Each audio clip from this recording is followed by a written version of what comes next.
Come and dream with me.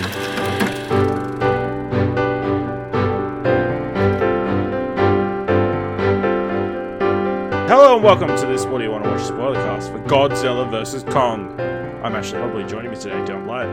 Oh, happy to be. I was going to do a raw, but I'm like, I don't want to break people's ear holes 10 seconds into the podcast. Yep, so let them fight. Hashtag Let them fight. Please be aware that we will be freely discussing anything and everything about the plot, themes, and ending of the film, so if you haven't watched it, come back later.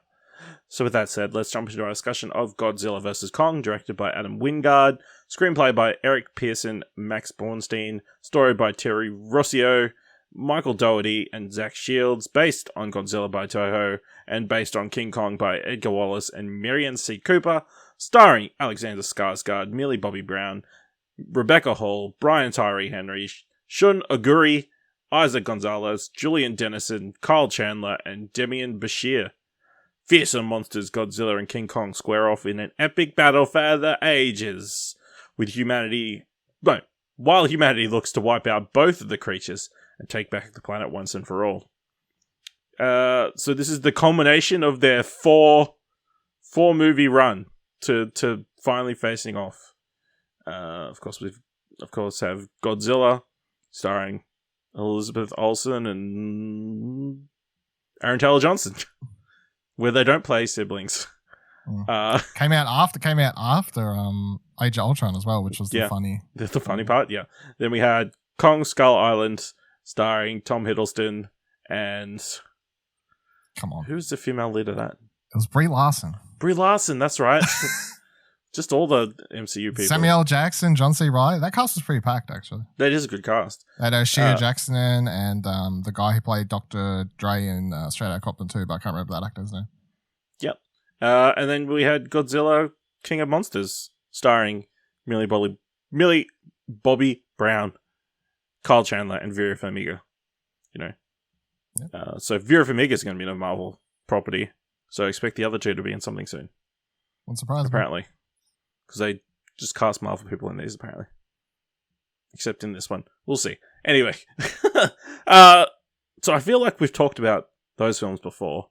And, you're a big fan of the original Godzilla film, or the first one. I like Skull Island. And we both agree King of Monsters is not good. Well, Godzilla, Gareth Edwards' Godzilla is my favourite, and I quite enjoy that movie. It's interesting how divisive that film is. Yes, and I understand. The thing is, I get why everyone complains about it, but I'm just like, that's kind of why I like it. So it's one of those things. Skull Island, I think's okay. Like, I didn't think it was amazing. I didn't think it was bad. I enjoyed it fine. But yeah, Godzilla 2 was pretty shit, to be honest. And I never that's the only one I haven't watched more than once, I think. So I think I watched the old others when they released on Blu-ray after the cinema. Skull Island, King of Monsters, didn't go back for that one. All right. So what'd you think of Godzilla vs. Kong? It's it's ranked second in my ranking since I've just listed them off. So that's where it sits in. I've put it down below Godzilla. I think that kind of like the last film, the characters aren't particularly interesting, and they really struggle to tell these silly stories while making the characters interesting. The human at the same characters, time. Yeah. It's like it's a thing. Whereas I'm like, my favorite characters so far are in the first Godzilla, and that's because they get so much time to build real stories with them. And you get the opening scenes with Bryan Cranston and his family, and they build up the drama more so than the monster stuff, which is the reason everyone doesn't like those movies. That movie, I guess. But I think I enjoy the core cast obviously more than Millie Bobby Brown's side. I don't really know why the her Kong side of this. Yeah, the Kong side, and obviously it becomes very obvious that Kong is the focus of this movie. Like, I mean, he literally opens the movie. It's straight away he's the one you're rooting for. He's the good guy in this. I've very much been thinking about this movie like a wrestling feud, and and Kong is carrying the promos, carrying the storyline along. He's definitely the face, of the feud. So Yes, I would agree with this analogy. Yeah. Yes. I mean, within that first half hour up to or however long it is, 40 minutes up until they're on the boat where Godzilla shows up for the first time. It's like when Godzilla shows up, you're like, oh shit, and you want to make sure Kong's okay because they've built him up with the characters that are around him, including that young girl and Rebecca Hall. Yes, her character. Even Alexander Skarsgård character, who I thought was just going to turn out to be sort of an atypical, stereotypical douchebag. Because that's kind of how he was introduced as the scientist who's, stop at nothing to get what he needs. But even he, in those opening moments, you're like, actually, he's not that bad. Like he has a good side to him. Not saying he's a super deep or interesting character, but at least he wasn't as cliche as what I thought he was going to be. So I enjoyed them fine. I kind of wish I had more time to them. And I guess I think the movie would have been a lot better. And I kind of would have preferred to ditch Millie Bobby Brown's side of the stuff to give that core Kong character some more moments and build those characters up, because as funny as some of the scenes are with her side, the Godzilla, if you want to put him into like the Kong family and the Godzilla family, I guess that's the best way to kind of look at it. The Godzilla family side of stuff, they have a lot of funny moments. What's the kid's name? Julian Dennison. Julian Dennison, yeah. Like he's got some funny moments. Millie Bobby Brown has, I mean, the funniest Playing moment in the movie. The type kind of, more reserved and nice. I kind of got sick of Tyree Henry. Yeah, I got sick of the whispering, mumbling. And I mean, I don't know if that's just me, but I feel like his character was just mumbling for the majority of the movie. I think so. Like, it was quite. I'm the conspiracy theory, like mumbling. Always quite hard to hear corner. over the sound effects of the film. Yeah, so I really got sick of all that. That's my biggest negative. And then I guess a more minor one is that I don't think there was enough fighting at the end of the day, to be completely honest. I think in my review, I boil it down to, in reality, there's only 2 rounds to this fight. You have the round 1 on the boat where they trick Godzilla into thinking Kong's dead and they get away. And round 2's in the city and Godzilla wins. But he would have killed Kong if they didn't revive him there, of course. That's the big takeaway. Because they promised a winner, so technically, I don't know. What did you think of that booking? Yeah. You're going down the wrestling hole. I thought it was fine. It suits the story, of course, because predictably there's a third party, which we'll get to, I'm sure, in a second. I thought they were going to put Kong over because he's American. Yeah, I was surprised. So I kind of would have preferred 3 rounds to their fight or something like that. Like if I was to book this, if that's the route we're going down, if I was to book this, I would have preferred round 1, Godzilla wins, round 2, Kong wins, and then you could have Godzilla win the finale and have him nearly kill Kong. And I think I would have preferred that. I just wanted one more environment for them to fight in, like have Godzilla come to fucking Antarctica and fight him there for 10 minutes or something like that before they fuck around. The cut end credit scene was the 2 of them showing up in this deserted ring in the back, by themselves, and they're going to do the big Rocky. Kong does a fucking DDT into Godzilla. No, the Rocky, they both punch at the same time. Oh, okay, and then freeze frame. Yep, that's how it was going to end. Ding, ding, ding. That's how it goes off. But I guess, the positive from wanting more fight is because I was enjoying the fight so much. Actually, the fights in this movie between the 2 of them are so much more entertaining than I think any of the fights were in King of Monsters. They just seem choreographed better. They have better animation. There's a lot more just story being told within the fight, and I think a lot of that maybe just comes from Kong being able to emote more and have emotion and feelings, and he's not just a big beast with large neck, Yeah, he's quite different to all the monsters that were in King of Monsters. Yeah, like I told you before you watched it, I think my favorite fight moment, for whatever reason, I don't know why I got such a chuckle out of it, is when Kong gets Godzilla down for the first time in the city there, and then the camera cuts away for a minute to the human characters thing, and then they come back and Godzilla's getting up and he's looking around, starts walking down the city, and it cuts to a camera and Kong's hanging off the side of this building with a pole or some shit, and he throws it down at Godzilla, and Godzilla literally goes, "Huh? What's over there?" And looks, and next second Kong jumps on him out of nowhere. I was like, what the fuck is this? It was glorious. I don't know why. I was like, I wanted more of that. Like, because I really enjoyed that. Like, that was good, stupid fun. And that's why I was like, no, like, we needed 3 rounds this fight. So, yeah, I mean, in my review, I gave it a 6.5, which is obviously a good score on our scale. So, yeah. Anyway, I blabbered. What's yours? Yeah, it was a good time. It was a good movie to see on the big screen. It looked quite pretty. Can you imagine being stuck to have to watch this on HBO Max? I mean, like, I'm glad they do that so people can watch it, but fuck, yeah. When I was watching this at cinema, that was another thought I had leaving. Like, thank God I could watch this on the cinema. Yeah, especially, like, the climax of the film. At least, living through that, like, on the big screen, it was pretty cool, especially big neon Hong Kong craziness. On the human side of the equation, I mean, the Kong side was easily more interesting and, like, more depth. Pretty much the Godzilla side was, hey, there's a conspiracy.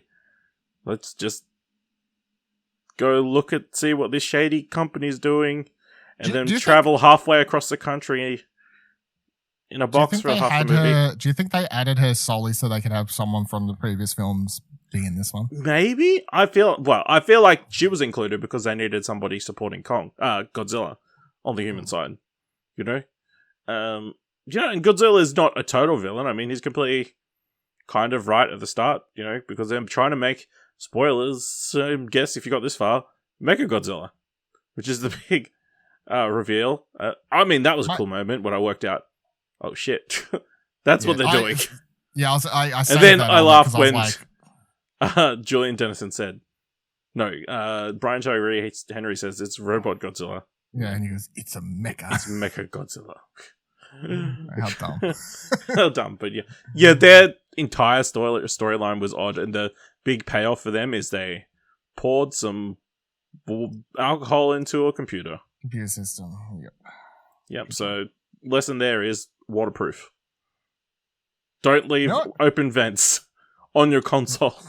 No, I don't even know if that makes sense, but my counter argument to you needed someone to be on Godzilla's side is that Rebecca Hall's character wasn't against Godzilla. Like, she was super pro Kong. She was super pro Kong, but she also wasn't like super anti Godzilla at the same time. I feel like you could have tweaked her character in an alternate version to have her be like, man, I want to protect Kong. Godzilla's like lost his mind over here, but also she's like, don't kill him because we need to figure out what's causing him to do this. You know what I mean? Like, you could have had her. You could have. Yeah. Yeah. I mean, it's fine. But yeah, it definitely felt odd having Millie Bobby Brown and Kyle Chandler showed up, seeing as they're the only characters from any of the previous three films. 3 other movies, yep. It's like, really? This is the big crossover? Yeah. You couldn't get anybody else? You couldn't stick Tom Hiddleston in some, old age makeup or something? But yeah. There's a few interesting ideas in there. Obviously, this whole Hollow Earth thing made for some cool special effects as they went down and shit. And that anti-gravity stuff, and Kong getting his axe. That was pretty cool. Even him being held in a like hologram Truman Show-esque dome as part of Skull Island to keep him away from Godzilla is what that's why they were holding him, right? So Godzilla wouldn't attack him or whatever. I didn't fully grasp the who, the what, where, why. I took it as they say that there's a line where they say they went to the island, and after they showed up, the storm started and it wiped out all the indigenous people or whatever. So I'm like, so I kind of just took it as humans being humans, as what happens in any other Kong movie where the humans show up, they discover the island, they fucking turn everything into shit. They've ruined the ecosystem back. I don't know how they would have caused weather storms. Because they brought fucking McDonald's there and ruined the world. McDonald's caused weather phenomenons? I mean, look, wouldn't put talking about a monster movie, let's anything's possible. But yeah, I mean, the fights were really solid, really enjoyable. Obviously, that final fight between them, I would have put Kong over, but what are you going to do? And then them both teaming up to take out Mecha Godzilla, and then the movie kind of ending. They could have like hugged it out, or shook hands or something, or give like a A nod. And if they'd knuckled each other or something like that, I would have lost my shit. They do that. What's that meme? You know, the one The from two hands? Predator, where they're like, you know, two hands grasping and the big muscles and shit. Do Yeah. that with Kong and Godzilla. That would have made this movie. Yeah. And he could have Cheering. done it. It's like, Every would have gone up a whole point. I reckon it would. I would have lost my shit. So on the mecha thing, as far as I was aware, there was no hints at this in trailers. If there was, I missed them. Sorry, I didn't see anything. So when they got to that dome, when the Millie Bobby side get to that place and they climb out, and then you suddenly realize that, you know, they got Mecha Godzilla there.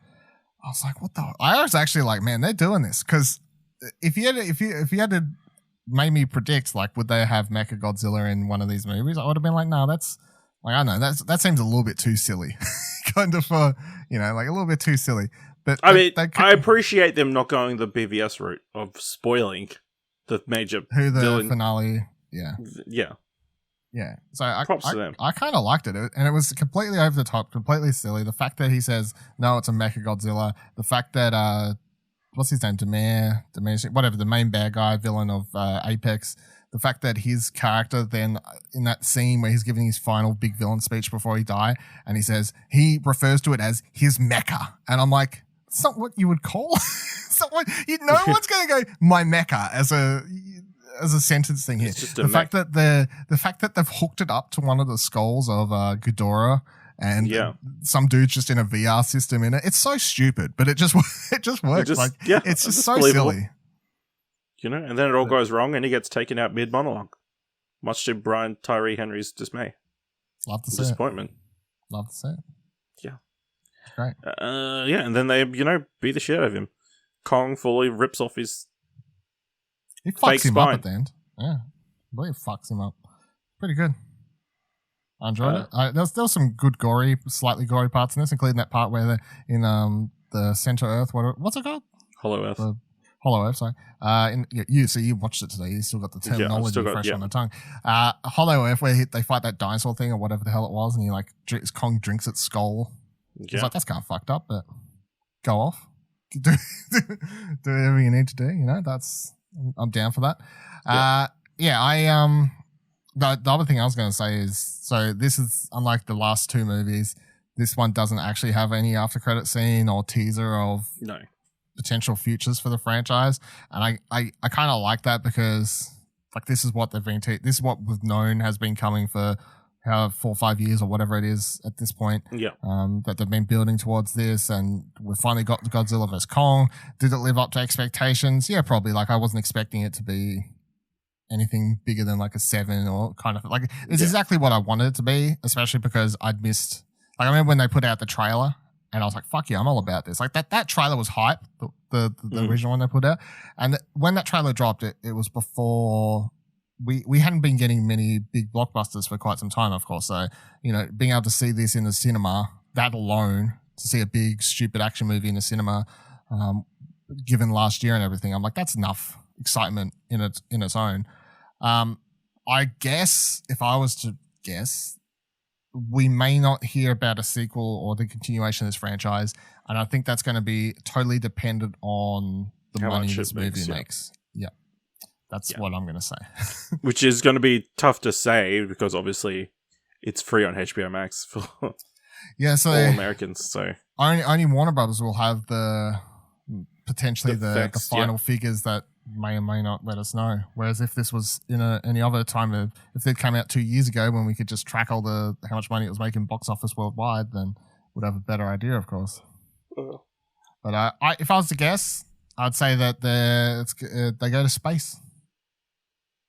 Or space monsters come to them, because that's what they set up with Ghidorah, whatever the fuck it's called. I don't know.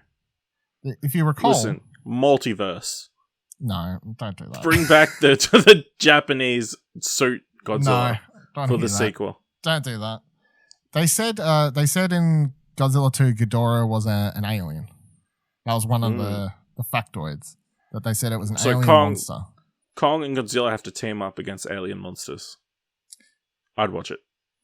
Sure. As long as they actually fight the entire 120 minutes. Go for it. Just forget about it. By the way, I flicked through the original Godzilla vs. Kong because it's on YouTube. I was like, man, this movie's pretty shit. Like, you kind of forget. For everyone who's like, if anyone's out there who goes, man, this movie's such a disappointment compared to the original, and if you haven't seen the original or it's been some time since you've watched the original, go flick through that because has as boring a characters as this film to a degree. And the action isn't as good, obviously. The action is completely different. it's a different kind of action, but I would rank this above the original. Like, I know it's not a remake, but if that's what you want to compare it to. So this is one of those good examples of updating it because the technology's improved and that kind of stuff. Yeah, and I think it comes out better for it. So yeah. All right. Anything else you want to talk about? No. I'll tell you what though. I'm gonna rewatch Godzilla in the next couple of days, the original one, because it's been a while since I watched it. I want to go back. I want to check out the original. I don't know if there was as much. Well, I feel like they did more facial expressions for Godzilla in this than they did in any other one. What do you mean? I feel like they close up on his face on this one a lot. I think they did in Godzilla 2 as well. There wasn't a lot in the first Godzilla, obviously, because as I've said previously, they treat him like drawers. He's all secretive and whatever else. But side note for this podcast, because it's just random and I won't remember this for what you want to watch or some shit. But I googled or Amazon. I'm like Godzilla 4K Blu-ray. It's like $45 import from the US. I'm like, really? And I Google around to see if it got released in Australia. Apparently not yet. I was like, well, fuck this shit. So anyway, I go into iTunes. And they, of course, have all the MonsterVerse films on sale. It's like $5 to rent or $10 to buy. I'm like, I guess I'm buying Godzilla on iTunes because I wanted to. As soon as this movie comes out on 4K, there'll be a box set. All four films. It's possible. Godzilla 2's got a 4K. Skull Island's got a 4K, but the first one did not have 4K. And if I'm watching these movies, I need to watch them in 4K. Actually, you'd understand this. As someone who appreciates the 4K visuals. Man, I tell you what, I need to see. Remember that? Do you remember the trailer for the first Godzilla where they had him jumping out of that airplane and like how fucking hype that shit was? Do you remember that? Fucking hell. Honestly, I do. The trailer. I remember the trailer for the first Godzilla is amazing. The trailer for the first film was probably one of the best trailers of the last 10 years in my mind. Like they build it up, and that scene in the movie is just as good in my opinion. But the trailer, the fact that we didn't know what this Godzilla film was going to be, and you see these people just jump out of that airplane, it has like all this beautiful cinematography, smoke and stuff, and then you just see Godzilla in the background or whatever. I was like, yeah, fuck yeah, go off, fucking fuck shit up. Yeah, good shit. Also, you just reminded me. Shout out to our boy, Ronnie Chang, showing up. How good. That seems so good. Selling out Brian Tyree Henry for a live fish. Pretty great. So funny. The fact that, what's his face, what Wilder People boy puts down that money and she's like, what are you doing? And then he's just like, nah. He's like, this is what I was looking for. This is what I was looking for, yeah. Yeah. So, let us know what you thought of Godzilla versus Kong. Did they get the booking right?